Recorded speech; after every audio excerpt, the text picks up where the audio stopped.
Look closely at this courtyard in Dar, Madhya Pradesh.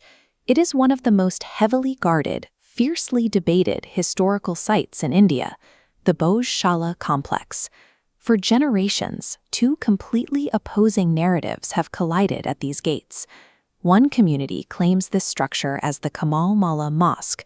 Another reveres it as an ancient center of learning and a temple dedicated to Vag Devi, the goddess Saraswati. To manage the escalating tension, administrators brokered a highly unusual arrangement in 2003.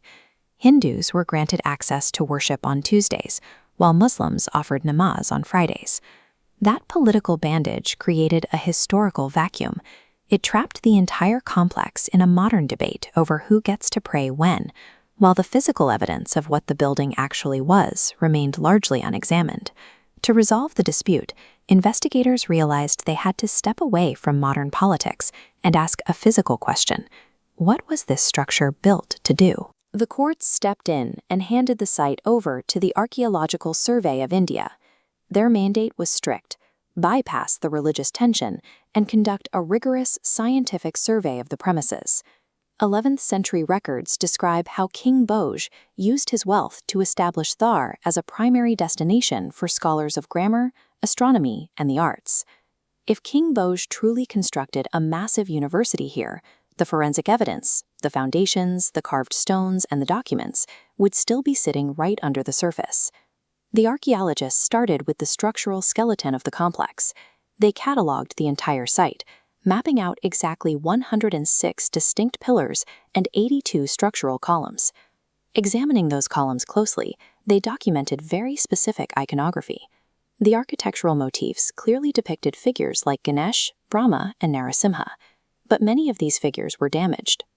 Experts observed that the faces and limbs of these deities had been intentionally hacked away, and the broken stones were then repurposed to build the walls and arches you see today.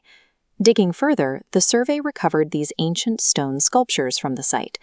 The presence of these defaced idols and repurposed carvings pointed to a clear sequence. A newer structure had been built directly over the dismantled ruins of an older one. The layout and the defaced masonry tell a specific story. This entire foundation was conceived and executed as an Indian temple. Beyond the architecture, the site is covered in text. The ASI uncovered more than 150 separate inscriptions etched directly into stone in Sanskrit and Prakrit. One specific inscription details a theatrical play called the Parijata Manjari Natika, explicitly stating that its very first performance took place inside Sharada Devi's Sadan. In Indian tradition, Sharada is another name for Saraswati, the goddess of knowledge.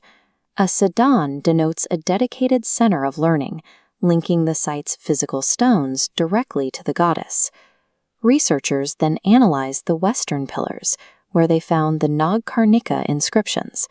These are not prayers or hymns, they are highly complex rules of Sanskrit grammar.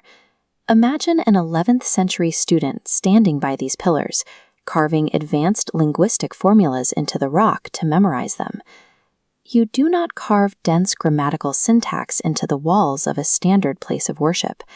The presence of these academic texts indicates this was a functioning elite academic institution. This chart plots the chronological sequence of all the writings found on the premises. The Sanskrit and Prakrit carvings establish the earliest layer of the site's history. The Arabic and Persian inscriptions appear centuries later. The claims at the complex was tied to the Muslim saint Maulana Kamaluddin also hit a historical roadblock. Official records confirm he died and was buried in Ahmedabad in 1310, long before any monuments bearing his name appeared in Dar. This administrative ledger from 1935 shows the British-era land revenue records. They explicitly list the plot as Bhojshala and temple. There is no entry for a Jama mosque on this land. Without chronological continuity in the physical evidence, and with no backing from historical land registries, the counterclaims to the site lacked the evidence required by the court. When the architecture, the grammar inscriptions, and the revenue records were presented together in court, they pointed to the same origin. The court struck down the temporary 2003 administrative arrangement and legally recognized the structure for what it was built to be, King Bhoj's Saraswati Temple and Sanskrit Educational Center. The ruling prioritized physical data over modern sentiment, relying on the archaeological and epigraphic evidence found on site. The resolution of the dispute restores the historical connection to the 11th century Paramara dynasty. Bhojshala captures a unique ethos of ancient India. It was a culture that did not separate the sacred from the scientific, where the rigorous pursuit of grammar, astronomy, and art was practiced at the same level as divine worship. The stones of Bhojshala stand today as a reminder that a civilization's most enduring fortress is not its military walls, but rather its unwavering dedication to knowledge.